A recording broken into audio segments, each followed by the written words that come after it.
पिछला हफ्ता बहुत बुरा गया। पिछला कई हफ्तों से उतना मजा नहीं आ रहा था मार्केट के अंदर में जितना मजा आज एक दिन के अंदर में आ गया। तो अचानक से ये रैली कैसे आई, क्यों आई? अब एक बात मैं पहले ही यहाँ पे बता देता हूँ कि ये एक सडन मूव है। ये ट्रेंड रिवर्सल नहीं है। ट्रेंड रिवर्सल में अभी भी मुझे लगता है कि 2-3 महीने का टाइम, मतलब नेक्स्ट क्वार्टरली रिजल्ट्स लग जाएंगे ट्रेंड रिवर्स होते होते ऊपर की तरफ का। तो बट ये सडन मूव आया क्यों? तो ये सडन मूव नहीं था। पिछले एक हफ्ते में, मतलब जो 3 दिन छुट्टी था पिछला, तीनों दिन में काफी सारी अपडेट्स आई, ग्लोबल और डोमेस्टिक भी, मतलब इंडिया के अंदर से भी और इंडिया के बाहर से भी।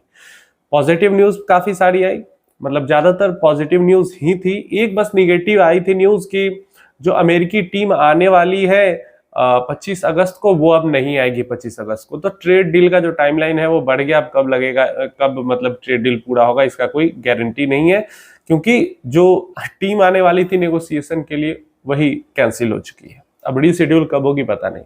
लेकिन जो पॉजिटिव न्यूज़ेस थी उन्होंने तो काम किया ही किया, प्लस एक और पॉइंट था जिसके कारण मार्केट भागा है, सबके बारे में बात करेंगे। सबसे पहला तो जो जीएसटी के बड़े रिफॉर्म्स की बात की गई, टैक्स कम करने की बात की गई, तो ये तो डायरेक्टली बिजनेसेस को अफेक्ट करेगी।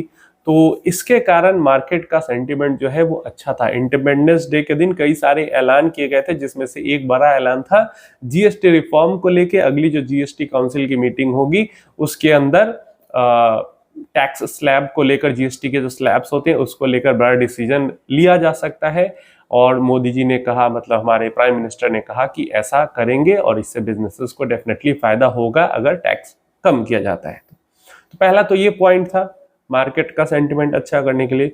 दूसरा, जो ट्रंप पुतिन की मीटिंग हुई थी, तो ट्रंप पुतिन की मीटिंग से अंदर से कुछ खासा कुछ निकला नहीं, ना ही कोई डील हुई, ना ही कोई सीज फायर का अनाउंसमेंट हुआ वहां से। लेकिन फिर भी अमेरिका के लिए नेगेटिव और रूस के लिए पॉजिटिव एक सिग्नल पूरे दुनिया के अंदर गया। तो ये एक पॉजिटिविटी का संकेत जरूर था हमारे लिए भी, भारत के लिए भी। उसके अलावा उस मीटिंग से और कुछ पॉजिटिविटी हुई या ना हुई, लेकिन जो भी कंट्रीज ट्रेड करती हैं रसिया के साथ, उसके ऊपर एक्स्ट्रा टैरिफ पेनल्टी वाला जो है वो नहीं लगाएगी। तो इसका एक पॉजिटिव सेंटिमेंट मार्केट के अंदर में आया।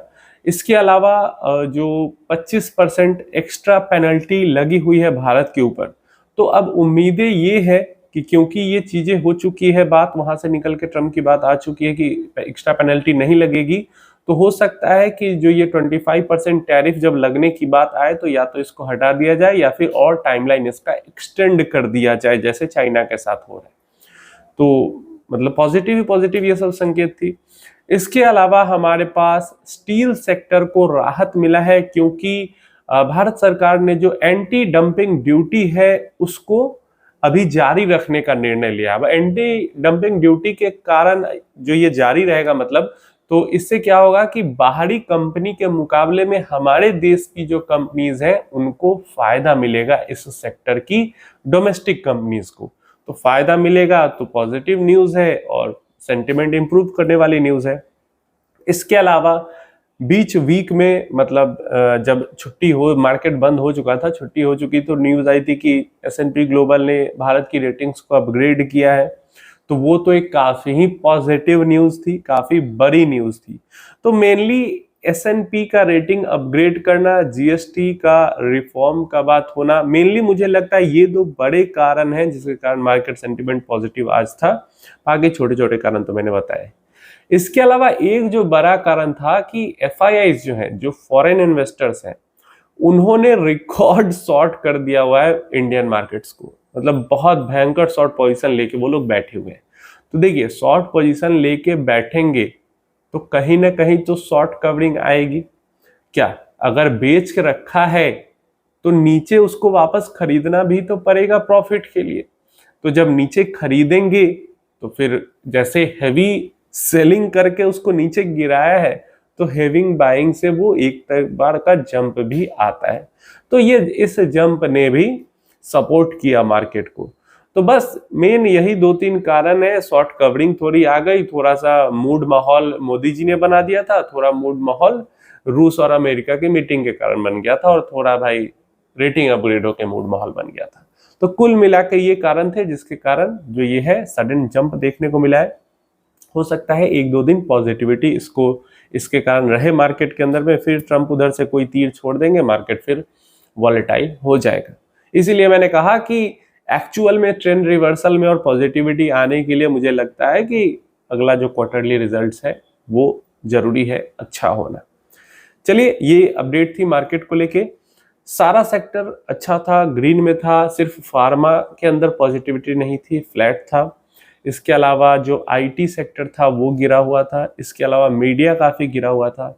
सबसे तगड़ी रैली हमें ऑटो सेक्टर में देखने को मिली, 4% से ज्यादा ऑटो सेक्टर चढ़ा हुआ था, 2% से ज्यादा रियल एस्टेट सेक्टर चढ़ा हुआ था, कंज्यूमर ड्यूरेबल्स वगैरह भी काफी चढ़े हुए थे। तो ये सब सेक्टर्स के अंदर में अच्छी तेजी देखने को मिली है। आईटी और फार्मा ये दोनों के अंदर जो पॉजिटिविटी नहीं है, इसका मेन रीजन वही है, यूरोप, यूएसए, यही है मेन रीजन इनके दिक्कत के कारण। चलिए, एक पोर्टफोलियो यहाँ पे डिस्कस कर लेते हैं। तो पोर्टफोलियो हमारे पास आ जाता है, इनका नाम हो जाता है सिद्धार्थ, एंड गोल है इनका to accumulate maximum max corpus in for child's education, amount 15,000 per month, time 9 years, to invest in equity mutual funds, risk profile aggressive है, 8 साल का। काइंडली से अब देखिए, कहने का मतलब ये है कि प्रॉपर इनका जो इन्वेस्टमेंट पीरियड है वो 8 साल का ही है। 9वां साल में तो पैसा निकाल कर बच्चे की पढ़ाई में लगाना है, कोई बड़ा एडमिशन वगैरह करना हो, उसमें बड़ी फीस देनी हो, या फिर सेमेस्टर वाइज फीस देना हो, तो मतलब 8 साल तक करना है, 9वां साल से शुरू हो जाएगा। तो 9 साल नहीं है आपका टाइम ड्यूरेशन, 8 साल ही है। और बहुत ज़्यादा हैवी एग्रेसिव नहीं जा सकते जब 8 साल का टाइम पीरियड है, तो हैवी एग्रेसिव जा सकते हैं जब 10-12 साल मिनिमम टाइम पीरियड हो और थोड़ी सी फ्लेक्सिबिलिटी टाइम में हो, तो हम फुल एग्रेसिव जा सकते हैं। जब हमारे पास फ्लेक्सिबिलिटी नहीं है, 8 साल का ही टाइम पीरियड है, तो हमें फिर थोड़ी सी समझदारी के साथ यहाँ पे प्ले करना होता है। जैसे ये जो टाइम पीरियड है, इसमें सुटेबल क्या फंड हो जाता है? सुटेबल फंड हो जाता है एक फ्लेक्सी कैप फंड, एक मल्टी कैप फंड, और एक यहाँ पे कॉन्ट्रा वैल्यू, दोनों में से कोई फंड हम रख सकते हैं। ये 3 फंड परफेक्टली सूटेबल हो जाता है, कम वॉलेटाइल होगा और अच्छी ग्रोथ भी मिल जाएगी। और यहाँ पे करना हमें ये भी होगा कि थोड़ी सी आपको थोड़ा सा चालाक बनना होगा। यहाँ पे इन्वेस्टमेंट में थोड़ी समझदारी दिखानी क्या होगी कि जैसे अभी हम इन्वेस्टमेंट कर रहे हैं, मार्केट सिनेरियो खराब है। अब ऐसा नहीं सिर्फ अभी खराब है, आज से 4 साल बाद भी खराब हो सकता है, मतलब बीच में ऊपर जाए, फिर 4 साल बाद खराब हो, फिर 5 साल बाद खराब हो। तो 9वें साल में आपको पैसा निकालना है, तो आपको 9वां साल का इंतजार नहीं करना है। अगर 7वें साल में, मतलब आज से इन्वेस्टमेंट कर रहे हो और आपका गोल अचीव होने वाला है, उससे 2 साल पहले अगर मार्केट ऑल टाइम हाई पे है, तो लालच छोड़कर 50% पैसा डेट के अंदर मूव कर लेना है, ताकि वो पैसा कम से कम वॉलेटिलिटी से सेफ हो जाए। 9वें साल में है, मतलब 7वें साल में 50% निकाल लिया अगर ऑल टाइम हाई पे है, 8वें साल में भी ऑल टाइम हाई है, तो 25% और निकाल के डेट में शिफ्ट कर लो, या फिर जो बचा हुआ 50% है उसको भी निकाल के शिफ्ट कर लो, पूरा डेट में चले जाओ 8वें साल में। क्लियर है? तो जैसे गोल में आपका 2 साल बचा रहेगा, आपको तैयार रहना है। जैसे ही market all time high hit करे या उस पे रहे ही, मान लो जैसे 5वां साल में अभी से इन्वेस्टमेंट स्टार्ट की, 5वां साल में फिर मार्केट गिर गई, 6ठे साल में रिकवर किया, 7वें साल आते आते ऑल टाइम हाई लगाया, निकाल के डेट में मूव कर लिया। ठीक है? अगर 6ठे साल में ही गिर जाता है, क्या 6ठे साल में भी गिर जाता है, फिर भी 2 साल का टाइम है रिकवरी के लिए। अगर 7वें साल में गिरता है, फिर भी 1 साल है हमारे पास रिकवरी के लिए टाइम, और 1 साल में ठीक ठाक रिकवरी हो जाएगी। हमारी मार्केट उतनी डायनेमिक हो चुकी है। ठीक है? नहीं तो कम से कम जितना पे गिरा होगा उतना तो वापस पहुंच जाएगा। और अगर 8वें साल में गिरती है, तो 8वां साल का इंतजार ही नहीं करना है। मैंने बताया 7वें साल में जैसे ही ऑल टाइम हाई हिट करे, मूव कर लो डेट के अंदर। तो 7वां 8वां साल आपको मिला के चलना है, और जैसे ही ऑल टाइम हाई पे रहे, निकल जाना है। अगर 6ठे 5वें में गिरा हुआ है, तो रिकवर करने का वेट करना है, फिर निकल जाना है।